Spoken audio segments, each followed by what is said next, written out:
truly spiritual brothers, sisters. So now, that's the main purpose. Now they arranged and they invited me.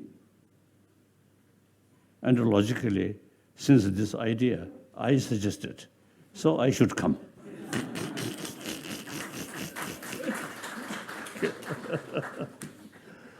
So that's my informal part. Now formality, formal.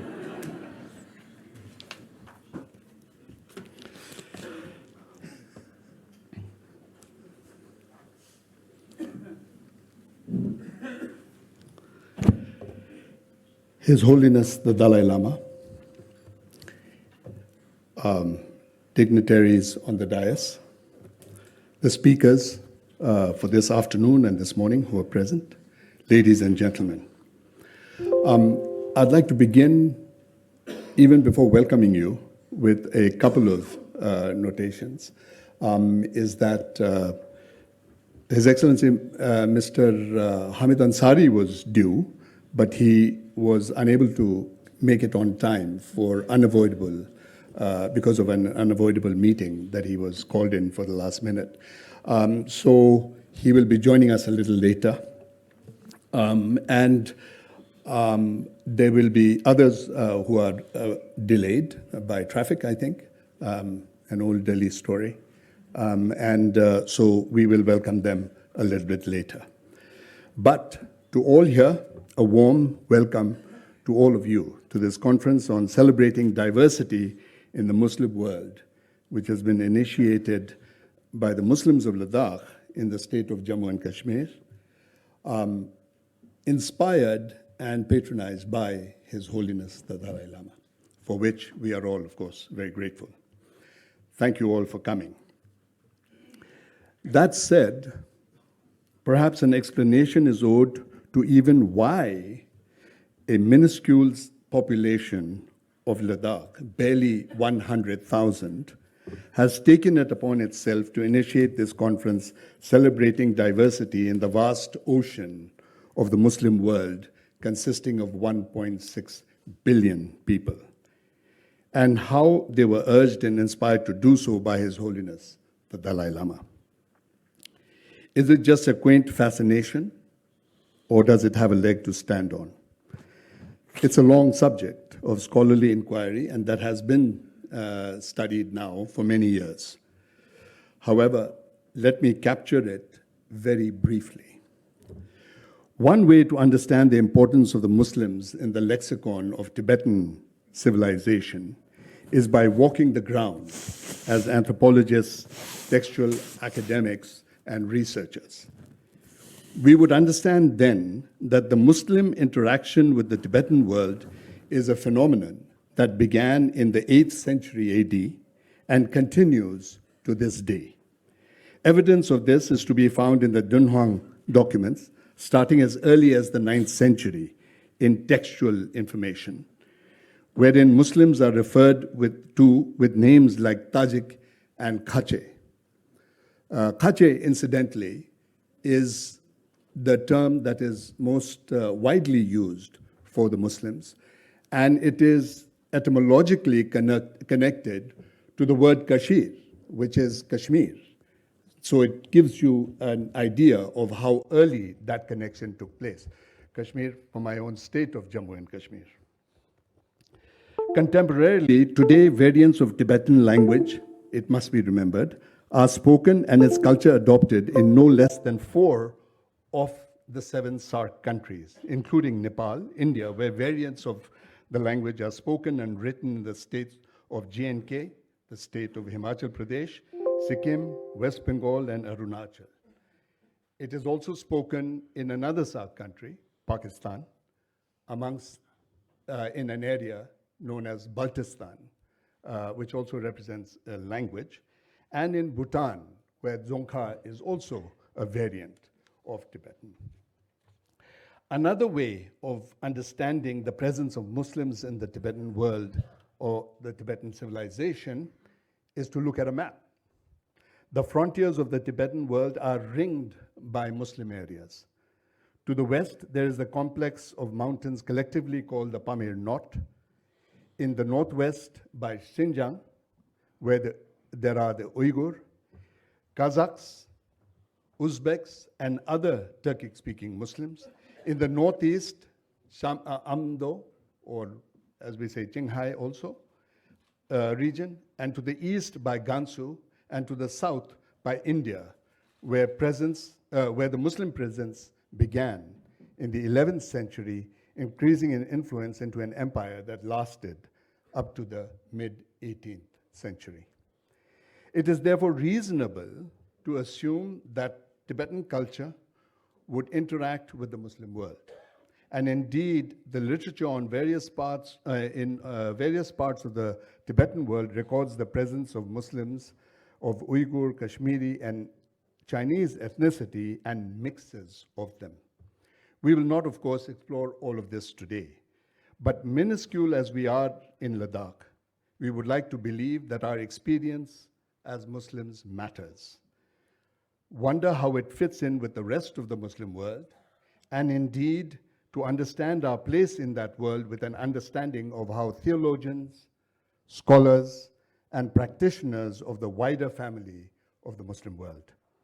A world we must openly acknowledge that is challenged to imbibe internal unity and harmony on the one hand, and on the other by external misunderstanding and misinterpretation. We make a humble beginning with this, with the encouragement of His Holiness the Dalai Lama, and with an ambition to expand in the years to come. I thank you for your attention. My name is Sadiq Wahid. I am from Ladakh. I should have introduced myself a little bit earlier, but I will keep in the informality of His Holiness's introduction. I'm welcome to all of you once again. And I would now like to invite Hafiz Ghulam Muhammad to recite a passage from the Quran with which such a function should begin. Hafiz Ghulam Muhammad Sahib.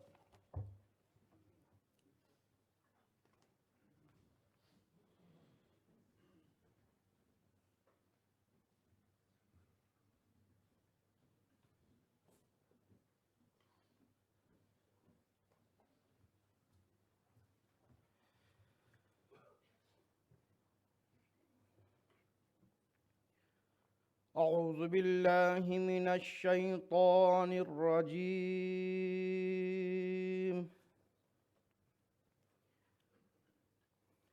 بسم الله الرحمن الرحيم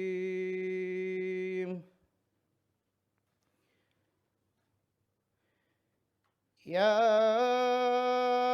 أيها الذين آمنوا اتقوا الله حق تقاته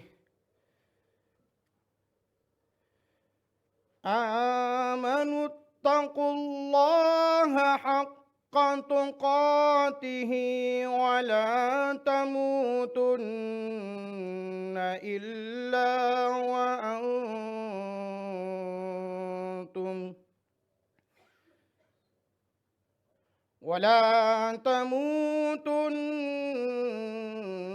إلا وأنتم مسلمون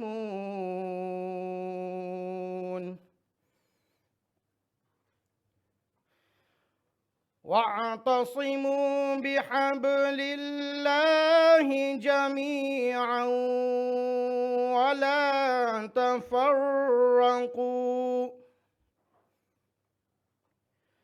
واذكروا نعمة الله عليكم إذ كنتم أعداء فألف بين قلوبكم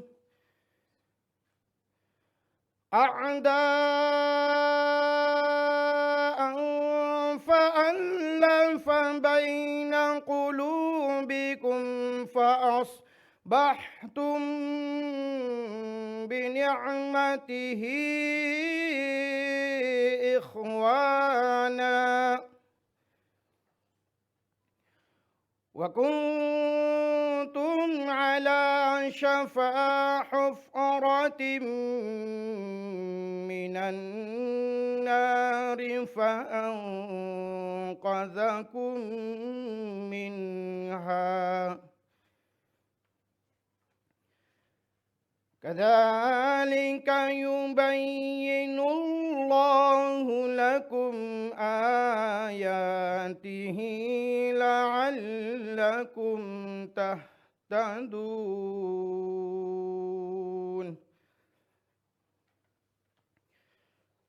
ولتكن منكم أمة يدعون إلى الخير ويأمرون بالمعروف وينهون عن المنكر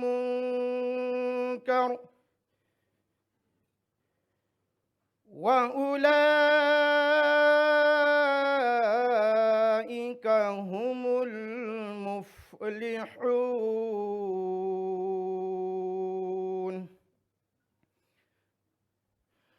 ولا تكونوا كالذين تفرقوا واختلفوا من بعد ما جاءهم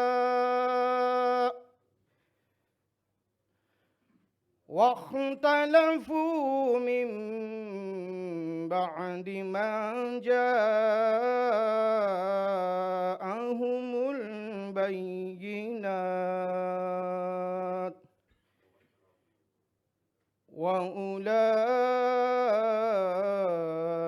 لهم عذاب عظيم صدق الله العظيم. Now I would like to only translate these verses of Holy Quran in English, not explanation.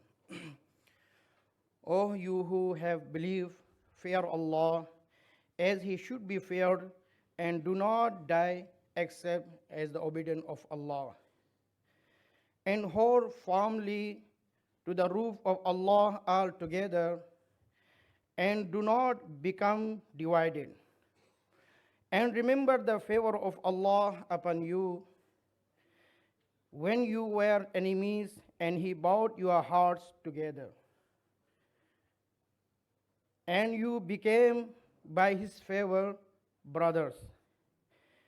And you were on the edge of a pitch of the fire, and Allah saved you from it. Thus does Allah make clear to you His verses that you may be guided. And let there be arising from you the nations, inviting to all that is good, enjoining what is right, and forbidding what is wrong. And those will be the successful. And do not be like the ones who became divided and differed after the clear proof had come to them, and those will be a great punishment. Thank you very much. Jazakumullah.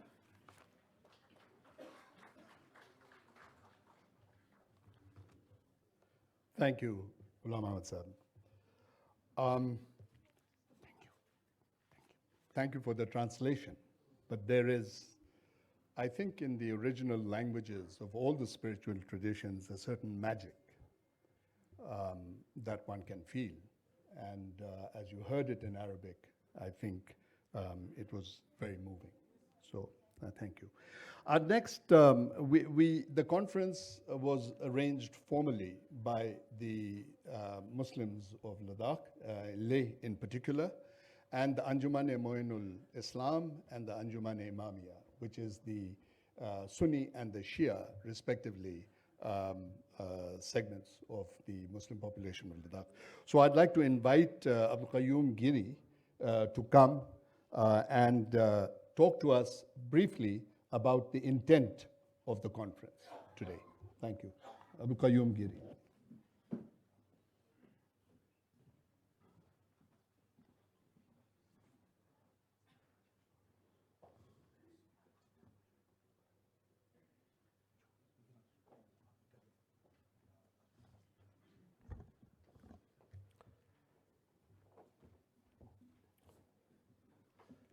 His Holiness the Dalai Lama, all the dignitaries on the dais, ladies and gentlemen, Tashidilik Jule, Assalamu alaikum wa rahmatullahi wa barakatuhu.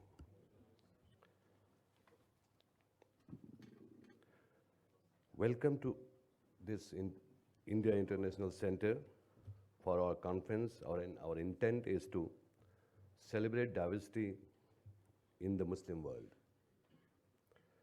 The Muslims of Leh, Ladakh, a very minuscule population in the state of Jammu and Kashmir, as you all know very well, feel honored to host this conference, which we would like to think of as a beginning to an ongoing effort that was first suggested by His Holiness the Dalai Lama.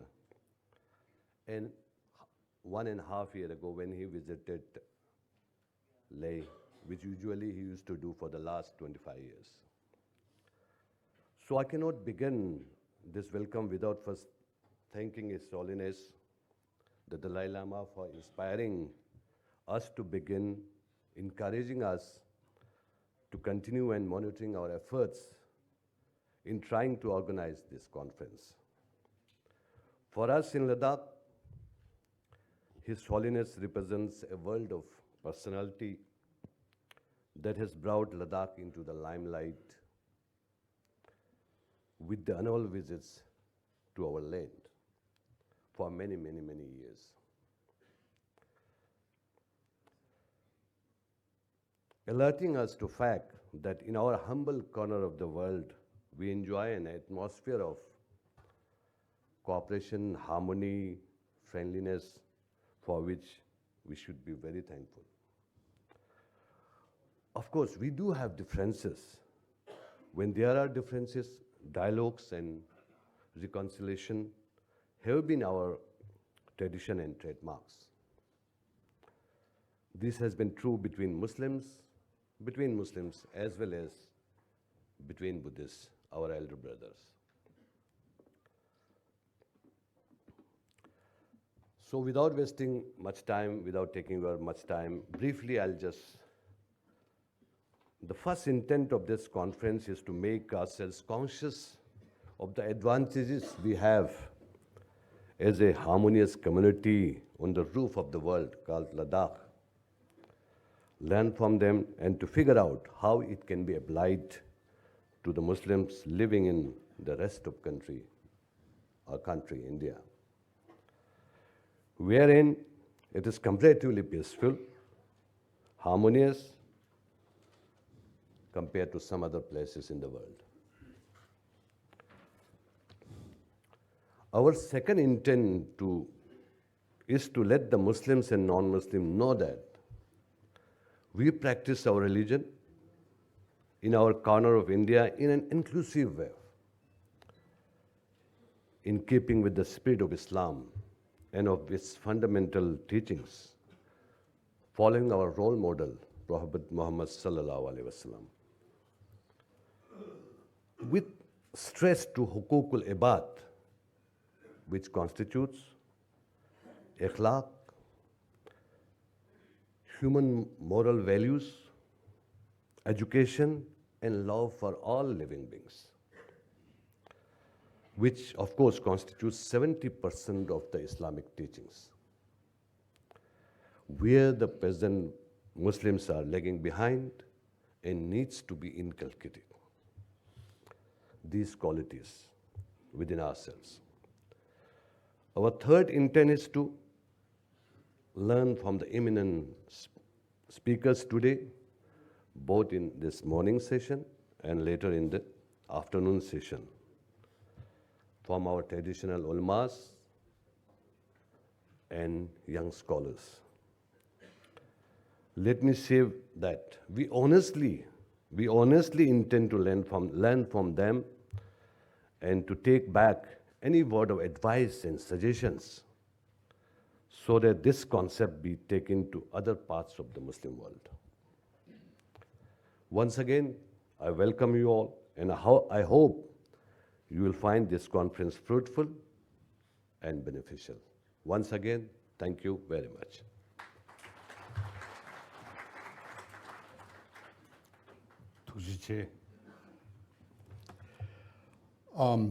I'd now like to invite the president of the Anjumane Imamiya, Ashraf Ali Barcha.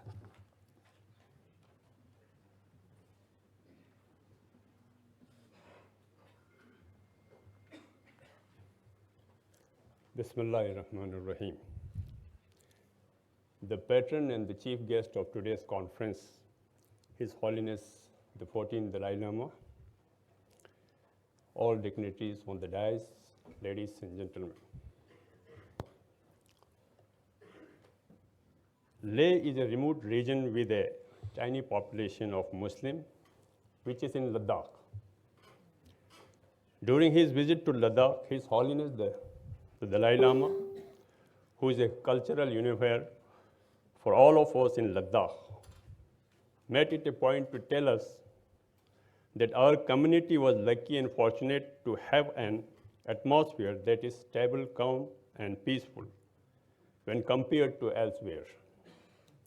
But we also know that, like in other places, there is a danger that this peace will not remain. Indeed, within the community, we know that there are problems, some minor, others larger. This conference is being organized with the hope that if the seeds of such problems exist, we are aware of them and can avoid them. So in keeping with that theme, while we do wish to celebrate our diversity, we have also chosen to highlight areas in which some problems may exist and ask our esteemed speakers to tell us about them so that we can look straight at the problems and avoid them. I hope you see the themes of the need for dialogue among Muslims, gender sensitivity, and issues regarding media interpretation of Muslims and their religion as relevant.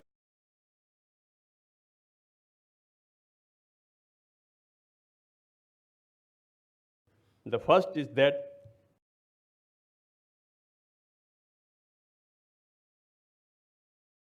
esteemed speakers will help us to identify some pragmatic steps to avoid larger problems. Second, that the conference will generate enough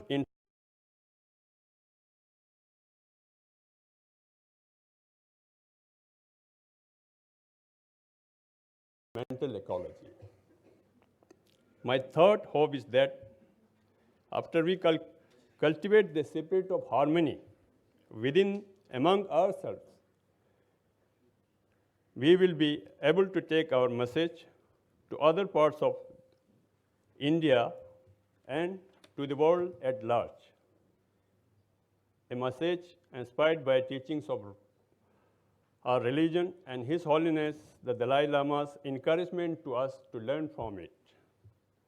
Let me end with fourth, more modest hope that will find the conference fruitful and rewarding for you. Thank you very much.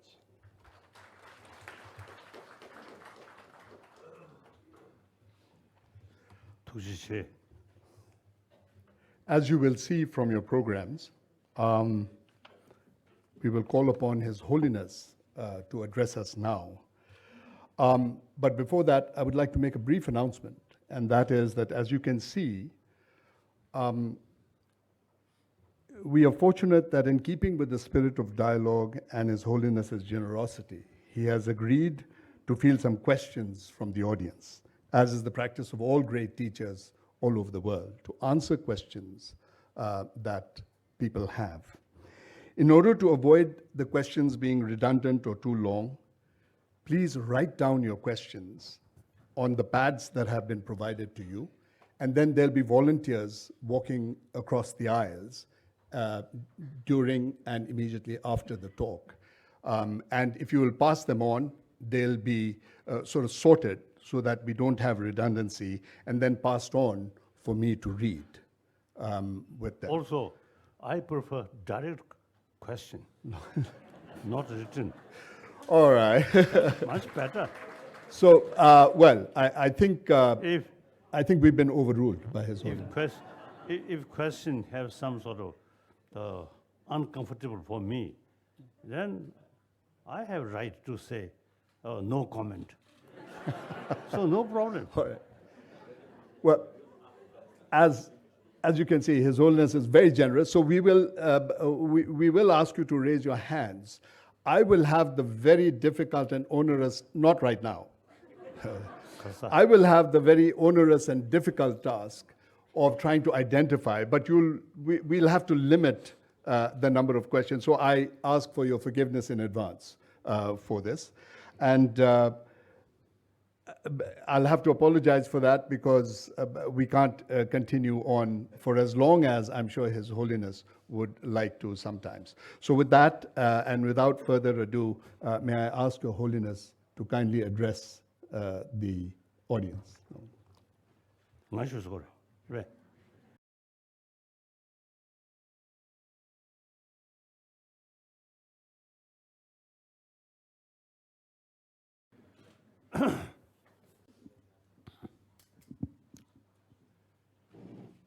Now,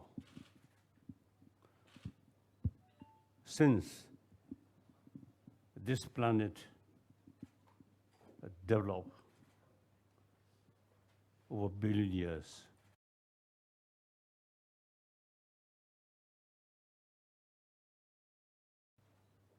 different culture, then also different faith. I think over 3,000 years. So now today, about 7 billion human beings, about 1 billion non-believer.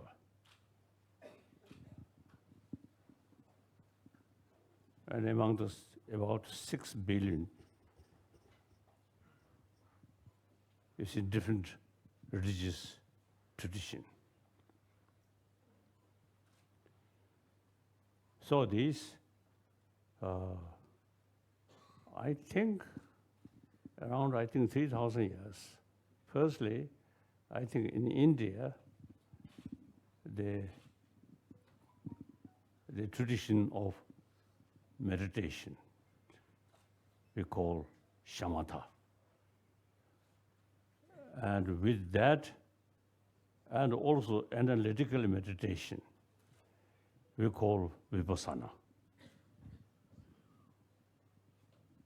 And anyway, I think India's tradition, ahimsa, karuna, I think wonderful idea. So I always feel India's civilization, Chinese civilization, Egyptian civilization, I think most sophisticated as the philosophy or concept developed in the Indus Valley civilization. And anyway, now today, 7 billion human beings, everyone want happy life, do not want suffering. happiness is the basis of survival. Suffering is the sort of, because of the causing, diminishing, or disappear.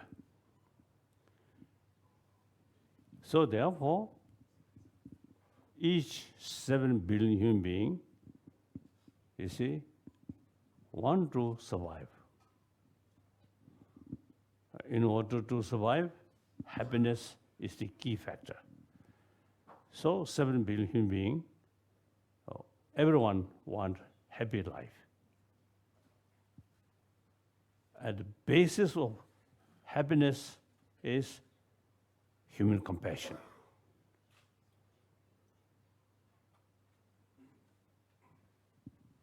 Now, some scientists say basic human nature is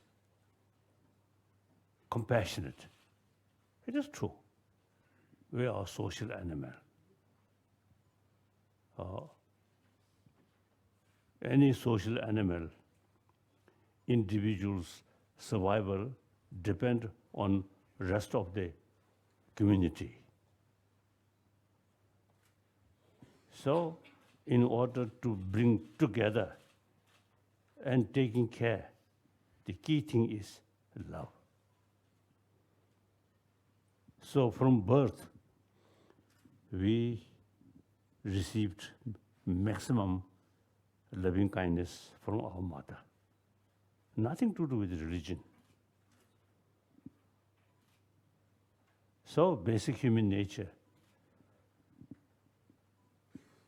individual, himself or herself, more compassionate mind and surrounded with compassionate atmosphere, that person much happier. And the whole life become much sort of successful.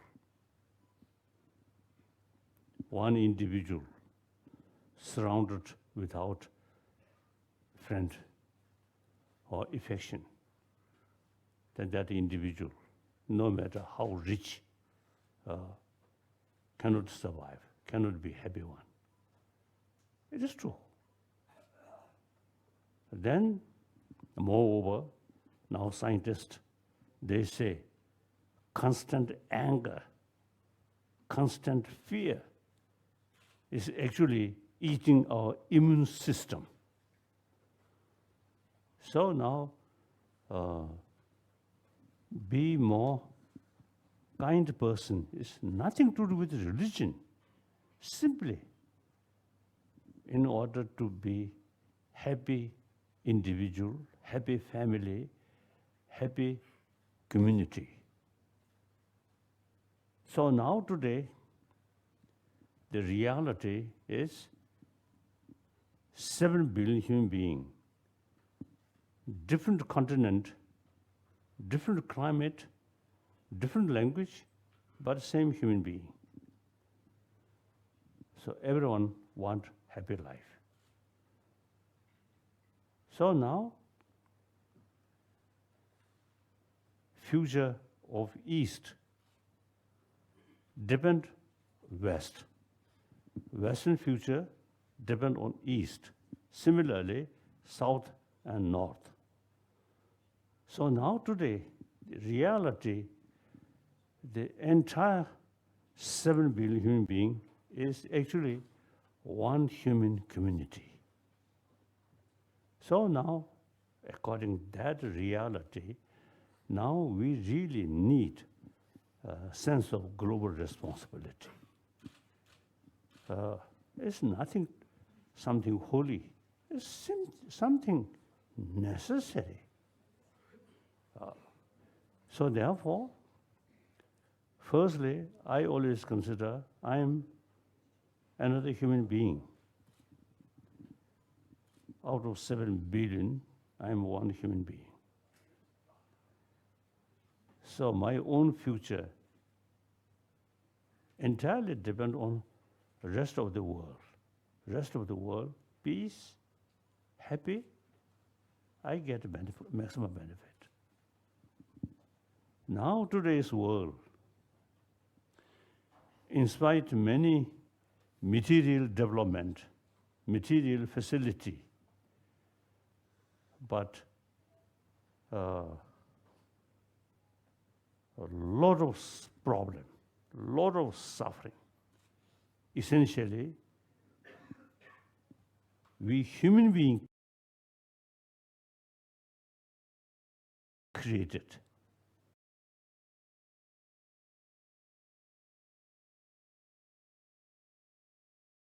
Different religion, different, how say they, nation. So long they play together, they have the oneness of human spirit there. Very good. Then gradually we are getting modern education, so-called modern education, and very much oriented about material value. Then very much emphasis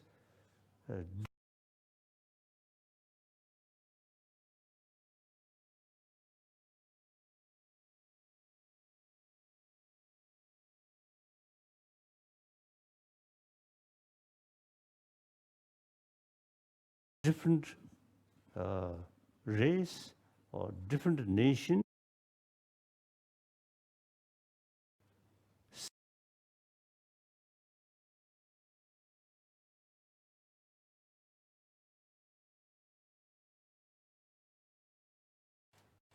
So my number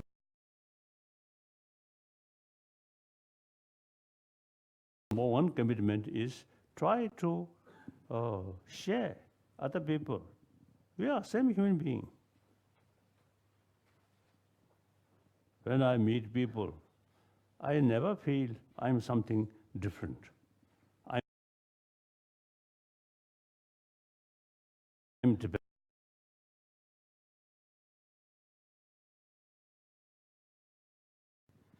Except will beer or these things. That's come later. I think no child, when born, will beer. These things come later. So therefore, basically, 7 million human beings, mentally, emotionally, physically, we are same. We all want happy life. We all have the potential.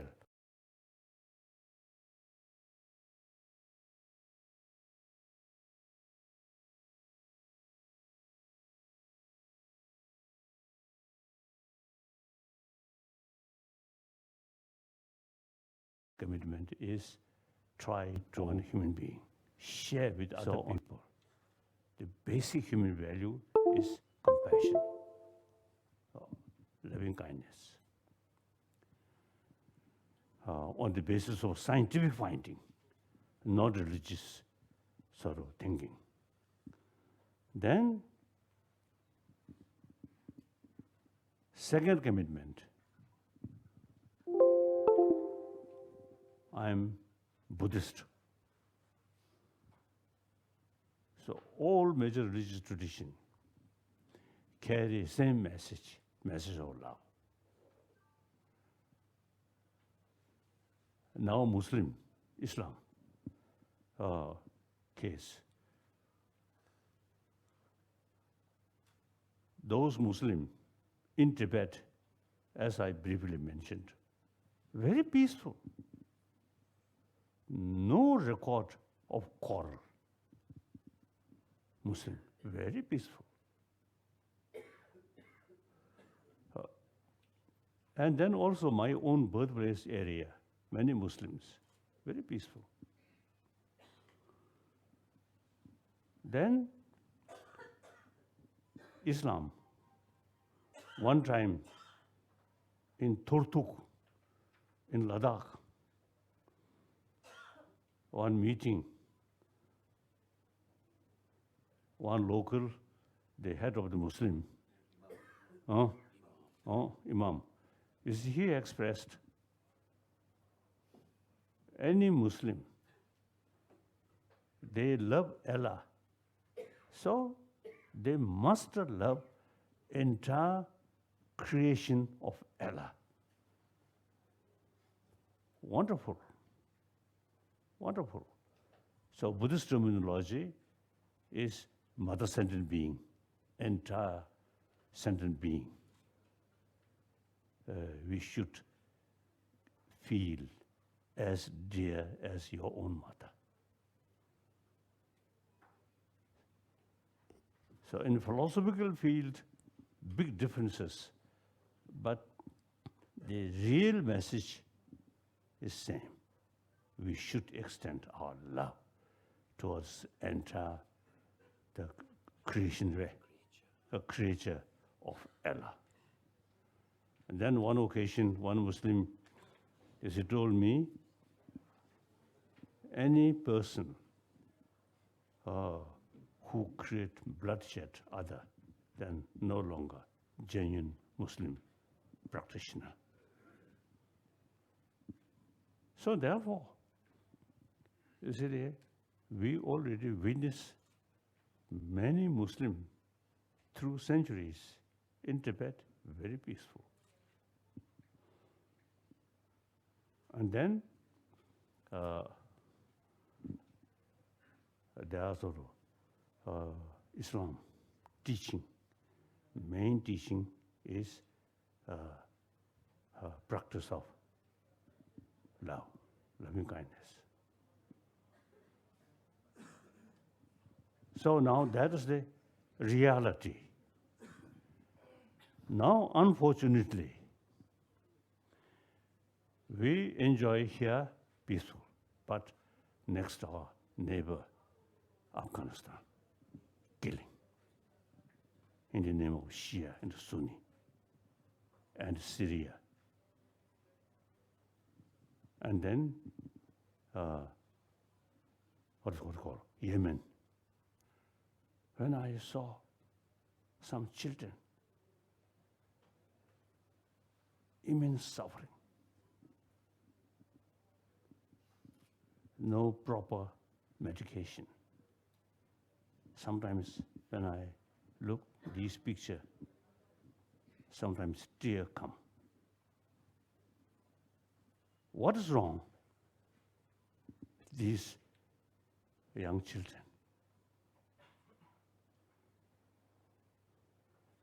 So then, you see, we have to make effort, whether achieve or not, you see, to bring a more peaceful world through inner peace. And then different religion, different tradition, mainly different philosophy. Some say there is God, creator, but Jainism and Buddhist, according to our sort of concept, no God, no creator. So one time, the Bishop Tutu, very close friend, I respect him. So whenever we met, you see, he always teasing me. He described me as a mischievous Dalai Lama.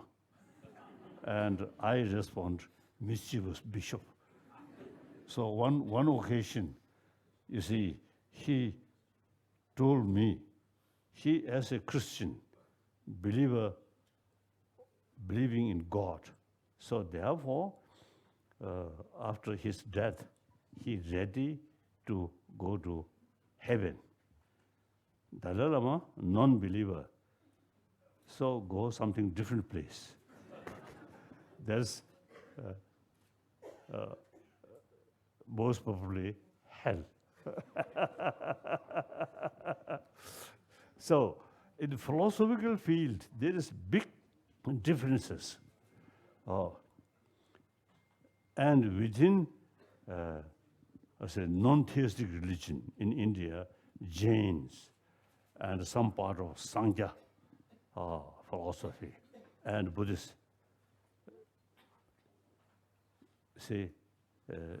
again you see differences. The concept of Atma and Anatma. within Buddhism, there are differences. In philosophical fields, many differences. And within Nalanda tradition, Buddhist tradition, Vivashek, Sodantik, Chitta Mantra, Madhyamika, at least 4 major different school of thought. Okay, that is useful to different people, different mental disposition, so different philosophical view is relevant. But all, you see, carry the same message of love. So like theistic religion, we all created by God. God, infinite love. So God looks like our Father. One Father, entire world, entire humanity. So we all children of one Father. Infinite love, loving kind, God. So if you seriously think in this line, and how can you kill each other? We all children of one Father. That's God. And infinite love. Impossible if you truly believe that. Then, according to Buddhism and Jainism, no creator, so self-creation. So we have more freedom to kill each other. So therefore, the different religion all carry same message of love. So therefore, all major world tradition, in spite of different philosophical views, all carry same message and same potential, same effective. So look on this planet, among the around 6 billion believers, there are really wonderful people there. Then, meantime, in the name of religion, killing each other. Not only in the past history, but even today, in the name of religion, killing each other. In Bangladesh, Buddhist, Muslim. And then in Middle East, in Egypt, Christian, Muslim. And then some other Muslim countries, Shia and Sunni. Unthinkable. In the very name of religion, killing each other. Unthinkable. So most of the problem which we humanity facing, except nature disaster and some other thing, otherwise most of the problem is essentially our own creation. It's big contradiction. Basic human nature, more compassionate. Everyone want happy life, peaceful life, yet create a lot of killing. I think, unfortunately, this wonderful brain, human brain, used for killing. How many different weapons you see create, and how many money spent, produced for weapon. Weapon means killing. And peace, peaceful world slogan won't help. Peace must develop here. Inner peace. Then real peace come. So most of the religion have the same potential to bring inner peace. use different philosophy. Okay. So now, religious harmony is very essential. So I am Buddhist. My commitment is promotion of religious harmony. Now here, the big question, religious harmony can possible? The answer is 100% yes. Look, India. Oh, over 3,000 years, different religious tradition developed. And now today, modern India, all major world religious tradition live together. I always see pointing Bombay, Zorazuddin, Kasaparsi, very small community. They carry their own religion, some fire puja, but no fear. In Bombay, millions of Hindus, millions of Christians, millions of Islam, but no fear. So India is the example. Religious harmony is possible.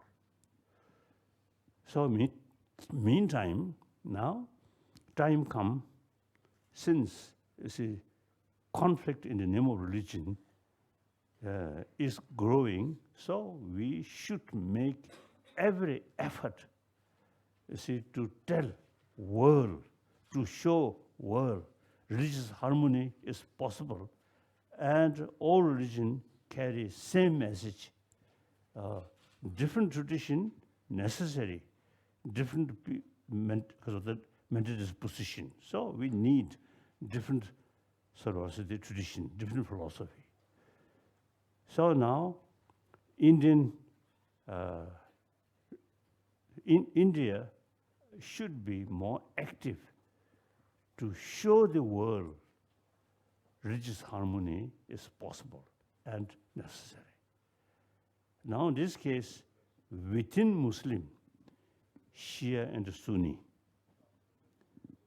our neighbor killing in the very name of Shia and Sunni. Unthinkable. So now Indian Muslim should be active to show the world, firstly, religious harmony is important, is possible. And within that, Shia and Sunni, truly brothers, sisters, no basis, no reason to killing each other on the name of Shia and Sunni. So Indian Muslim now should be more active to show the rest of the world, the Shia, Sunni, and particularly those Muslim countries. So that's my sort of main reason to suggest our Ladakhi Muslim brothers, sisters. I really appreciate now they implement. Thank you. Then my third commitment is I'm Tibetan. Tibetan, inside as well as outside, they trust me. So I have responsibility to think about their well-being. So political matter since 2011, I totally retired. We already have, through democratic way, elected political leadership, and they carry the responsibility. My now responsibility is reminds people, concerned people, Tibetan environment is quite delicate and very important. All major rivers which cover China, India, Pakistan, Bangladesh, these major rivers, the ultimate source from Tibet. Now, due to climate change, global warming. There is real danger now. These water resources eventually reduce. So therefore, we should pay more attention about environment in Tibet. One Chinese friend, environmentalist, he told me, according his own sort of, also the observation, the effect global warming from Tibetan plateau as much as South Pole and North Pole. So he described Tibetan plateau as third pole. This is number one. Then number two, I try my best to educate people, Tibetan knowledge, Tibetan cultural heritage.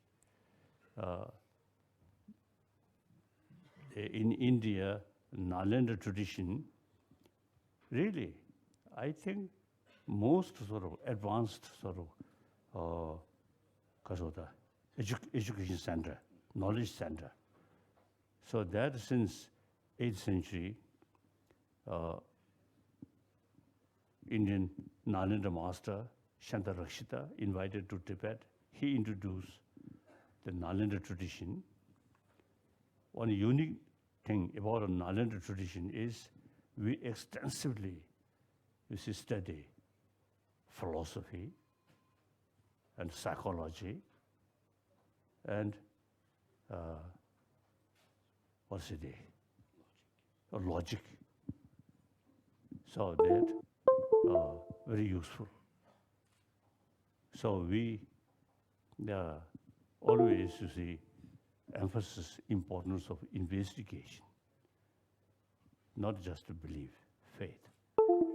Buddha himself, expressed to us, "O my follower, monks, scholars should not accept my teaching out of faith, but rather thorough investigation." So some of the Nalanda master actually rejected some Buddha's own word. If we accept this literally, it goes against reason. Therefore, we must reject. That's the Nalanda tradition. So therefore, now it become quite clear. The Nalanda sort of way of thinking, emphasis can go side by side experiment. So we can go side by side with the modern science. We not emphasis on faith like that. So that kind of culture we kept alive. So I feel Tibetan as a Buddhist knowledge, according to Nalanda, is really worthwhile to preserve. And we can consider these as an academic subject, not a religious subject, like that. So then, now I, 84-year-old,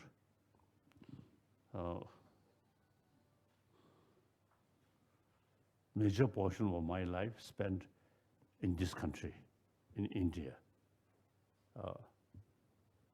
So now, remaining my life, I'm trying to revival of ancient Indian knowledge about psychology, which is basis of ahimsa and karuna.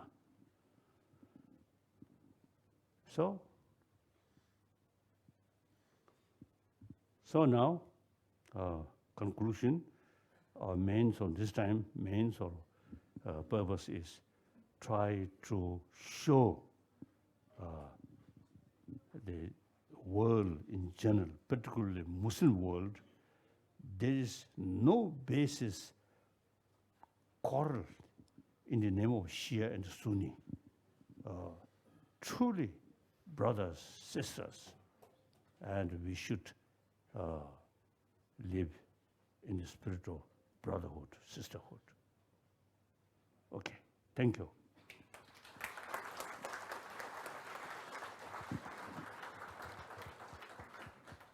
Thank you. Thank you very much, Your Holiness.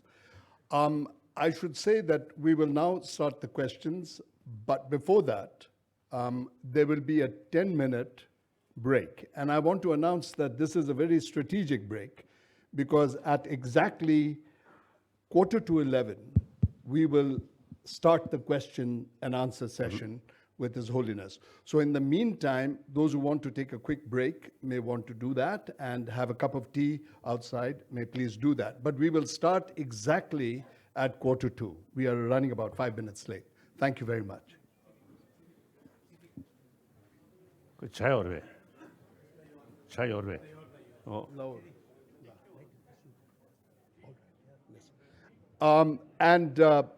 I think, regardless, I would like to just, if I could have your minute, we would, I've been told that we will try to do the practice of asking the questions on a piece of paper, but I will announce your name. If you could include your name on the piece of paper, I will announce your name, and you'll need to stand up so that His Holiness can put a face.